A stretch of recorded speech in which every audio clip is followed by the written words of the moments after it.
देखिए आज हम पढ़ने वाले हैं discovery of neutron. Discovery of proton electron कर लिया हमने कंप्लीट। तो जैसे ही हमारे इलेक्ट्रॉन और प्रोटॉन की डिस्कवरी हुई तो देखा गया, ये पता किया चल गया कि जो हमारा एटम का मास है वो सिर्फ और सिर्फ किसकी वजह से है? प्रोटॉन के मास की वजह से है, प्रोटॉन की वजह से है। बिकॉज हम जान चुके थे यहां तक कि इलेक्ट्रॉन का मास जो होगा वो निग्लिजिबल है। बिकॉज आपको खुद पता है कि इलेक्ट्रॉन का मास 10⁻³ kg है, जो कि ना के बराबर है। ठीक है, तो इससे हमें ये पता चला कि जो भी मास होगा एटम का वो सारा का सारा किसकी वजह से होगा? प्रोटॉन की वजह से होगा। बिकॉज इलेक्ट्रॉन का मास क्या है? नेग्लिजिबल है। ठीक है, अगर ऐसा है तो इसका मतलब कोई कार्बन एटम है, कार्बन एटम है और कार्बन एटम का एटॉमिक नंबर क्या है? 6 है। अगर कार्बन एटम का एटॉमिक नंबर 6 है तो कार्बन एटम में कितने प्रोटॉन हैं? कार्बन एटम में 6 प्रोटॉन हैं। कार्बन एटम में 6 प्रोटॉन हैं।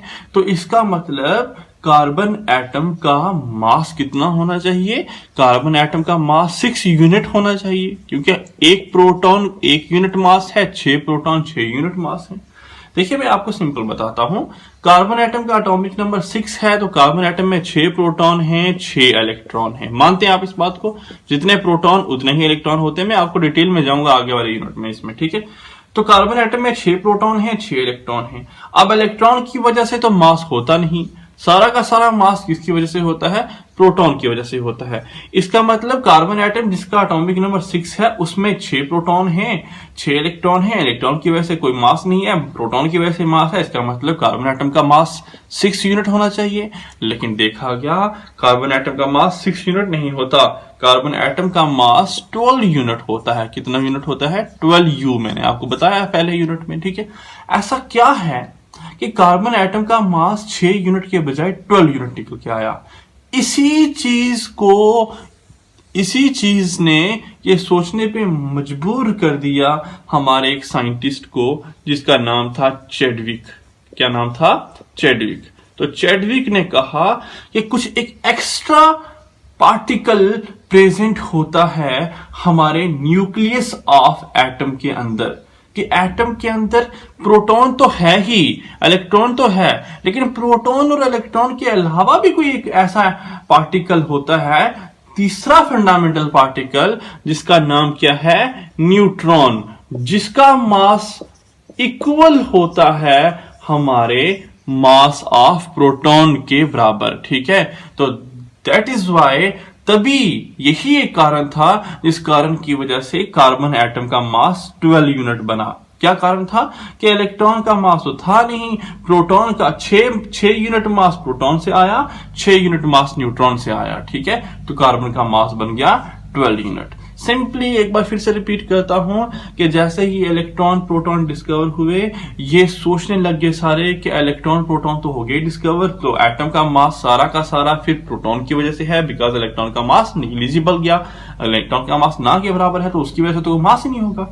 इसका मतलब अगर प्रोटॉन की वजह से मास है तो किसी एक प्रोटॉन, किसी एटम में अगर 10 प्रोटॉन हैं तो उसका मास 10 यूनिट होगा। लेकिन देखा गया ऐसा नहीं है। उन्होंने कार्बन के एग्जांपल पे स्टडी किया, उन्होंने देखा कार्बन का एटॉमिक मास तो 12 यूनिट आ रहा है, प्रोटॉन तो उसके अंदर 6 हैं, मास तो प्रोटॉन की वजह से ही है, इलेक्ट्रॉन की वजह से तो है नहीं है। तो ऐसा क्या है कि इसके 6 यूनिट मास से 6 यूनिट मास आना चाहिए था लेकिन आया 12 यूनिट? तो उन्होंने कहा कि कुछ एक्स्ट्रा पार्टिकल प्रेजेंट होता है हमारे कार्बन एटम के न्यूक्लियस के अंदर, that particle is known as neutron, और उसका मास भी हमारे प्रोटॉन के मास के बराबर होता है, न कि इलेक्ट्रॉन के मास की तरह नेग्लिजिबल होता है। तो यहां से पता चला डिस्कवरी न्यूट्रॉन की। मोर ओवर बड़े स्कैटरिंग एक्सपेरिमेंट किए गए, जिस स्कैटरिंग एक्सपेरिमेंट में जो हमारे स्कैटरिंग एक्सपेरिमेंट में हमारे जो लाइटर एलिमेंट थे उनको बम्बार्ड किया गया। ठीक है, छोटे छोटे एलिमेंट थे, फॉर एग्जांपल बेरिलियम हो गया, फॉर एग्जांपल बोरान हो गया, फॉर एग्जांपल हमारा हीलियम हो गया। ठीक है, तो इनको बम्बार्ड किया गया। इनको मतलब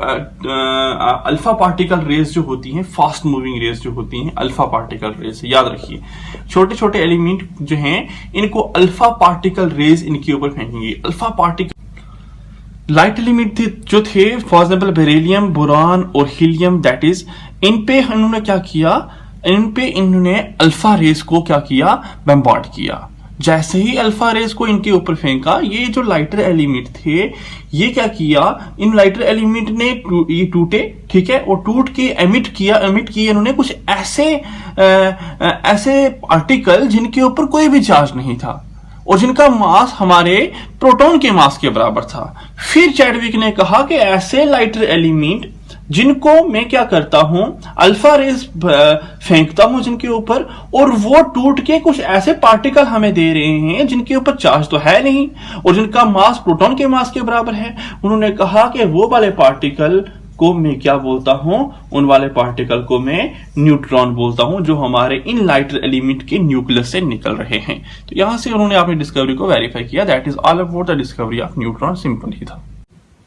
तो आइए कुछ डेफिनेशन डिस्कस करते हैं इस यूनिट की, जो कि बड़ी ही ज्यादा इंपॉर्टेंट है और जिसको आपको समझना बहुत ही ज्यादा इंपॉर्टेंट है। तो शुरू करते हैं कुछ डेफिनेशंस को डिस्कस करना। तो आप आराम से कंसंट्रेट कीजिए इस लेक्चर पे और इन डेफिनेशंस पे, आपको क्लियर होगा। सबसे पहली डेफिनेशन है व्हाट इज एटॉमिक नंबर। तो हेडिंग डालिए कि एटॉमिक नंबर क्या होता है, वो सीखने की आप कोशिश कीजिए। देखिए हम शुरू कर रहे हैं अब अच्छे से अपना ये एटॉमिक स्ट्रक्चर वाला यूनिट। तो एक्सप्लेन करेंगे A to Z, कोई भी चीज जो होगी ये सारी की सारी इन डेफिनेशंस पे बेस हैं, तो आराम से समझने की कोशिश कीजिए, ठीक है।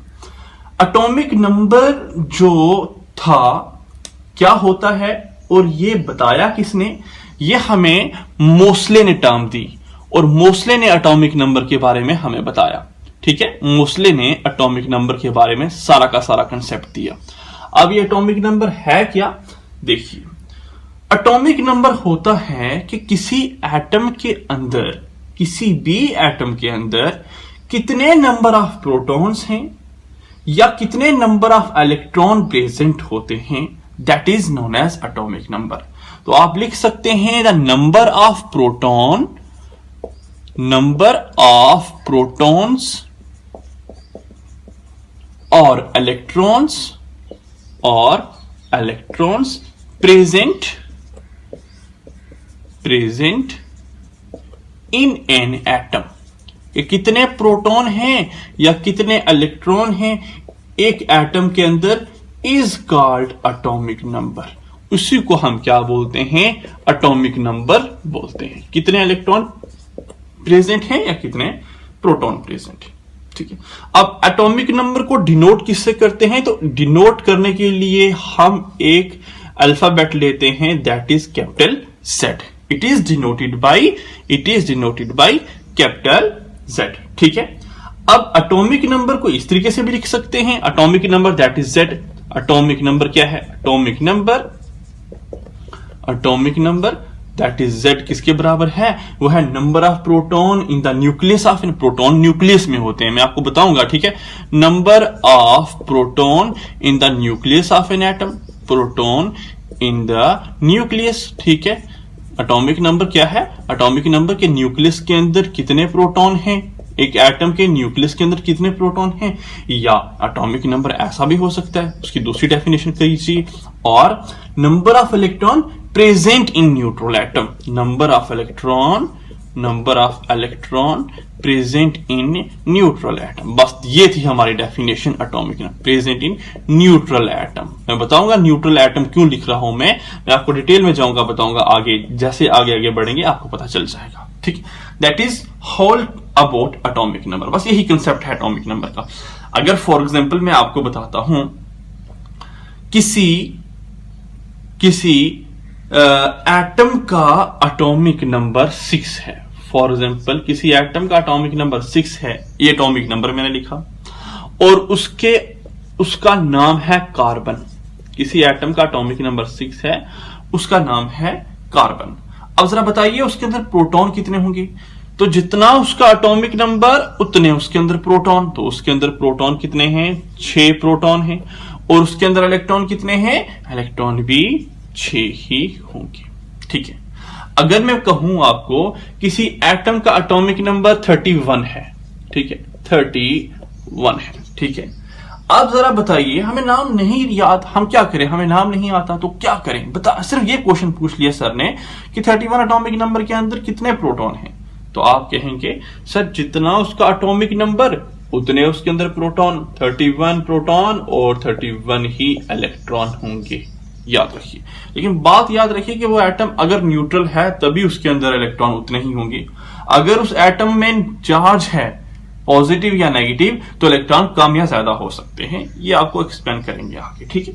सेकंड डेफिनेशन एटॉमिक नंबर के बाद आने वाली है मास नंबर। मास नंबर क्या होता है? तो लिखिए मास नंबर के बारे में। मास नंबर है the number of proton and neutron, ठीक है। तो सम ऑफ नंबर या the sum of number of proton, number of proton and neutron present in the nucleus, present in the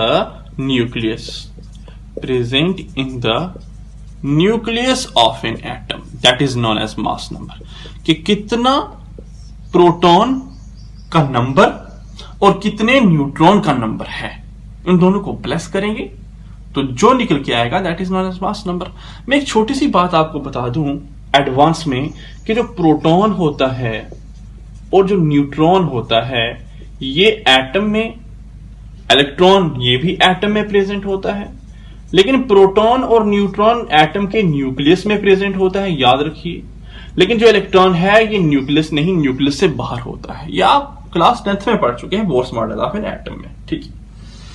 अब बात आती है कि मास क्या है, तो कितने एटम के अंदर प्रोटॉन हैं और कितने उस एटम के अंदर न्यूट्रॉन हैं, उन दोनों को प्लस कीजिए, जो निकल के आएगा that is known as mass number, ठीक है। अब इसको डिनोट करने के लिए अल्फाबेट है कैपिटल ए, ठीक है। इसको डिनोट करने के लिए अल्फाबेट कैपिटल ए है। याद रखिए एटॉमिक नंबर को डिनोट करने के लिए जेड था और मास नंबर को डिनोट करने के लिए ए है, ठीक है। तो मास नंबर फिर किसके बराबर हुआ? Finally mass number that is a किसके बराबर है? तो मास नंबर ए है हमारा नंबर ऑफ प्रोटॉन, और नंबर ऑफ प्रोटॉन को किससे डिनोट करते हैं बच्चे? जेड से, प्लस नंबर ऑफ न्यूट्रॉन, और नंबर ऑफ न्यूट्रॉन को डिनोट करते हैं एन से। तो इस तरीके से हम ऐसा भी लिख सकते हैं A is equal to Z plus N. यहां से आराम से ए क्या है? ए है हमारा मास नंबर। अगर आपको कोई बोले कि सर यहां से पता कैसे चलेगा न्यूट्रॉन कितने हैं, तो आप न्यूट्रॉन भी निकाल सकते हैं। इसी को ऐसा लिख लीजिए ना, N is equal to A minus Z. इस तरीके से हम नंबर ऑफ न्यूट्रॉन भी निकाल सकते हैं। मैं बताता हूं आपको, आराम से मैं एग्जांपल बताता हूं। देखिए फॉर एग्जांपल हम निकालना चाहते हैं कार्बन का मास। किसका मास? कार्बन का मास। तो कार्बन का मास पहले जो हम दोनों तरीके से बताएंगे। हम कार्बन का मास निकालना चाहते हैं। हमें पता है कि कार्बन का atomic number that is Z. Carbon का मास निकालने के लिए फॉर्मूला है A is equal to Z plus N. हमें पता है कार्बन का एटॉमिक नंबर कितना है, जेड दैट इज 6, और कार्बन में न्यूट्रॉन कितने हैं, दैट इज 6। तो 6 प्लस 6 इज इक्वल टू 12। ये आया कार्बन का मास। क्लियर है? ठीक है। अब हमें लेट करते हैं, हमें नंबर ऑफ न्यूट्रॉन ही पता नहीं थे। हमें सिर्फ ये पता था कि कार्बन का एटॉमिक नंबर 6 होता है और कार्बन का मास नंबर 12 होता है। तो नंबर ऑफ न्यूट्रॉन निकालने के लिए फॉर्मूला ये है n is equal to A minus Z. हमें पता है कार्बन का एटॉमिक नंबर क्या है, वो है 12, तो आप लिखेंगे ए दैट इज 12। और कार्बन का प्रोटॉन कितने हैं कार्बन के अंदर? कार्बन का एटॉमिक नंबर क्या है? ए है। हाँ, कार्बन का मास नंबर क्या है? 12।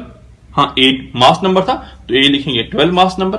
और जेड है एटॉमिक नंबर, तो कार्बन का एटॉमिक नंबर क्या था? 6 था।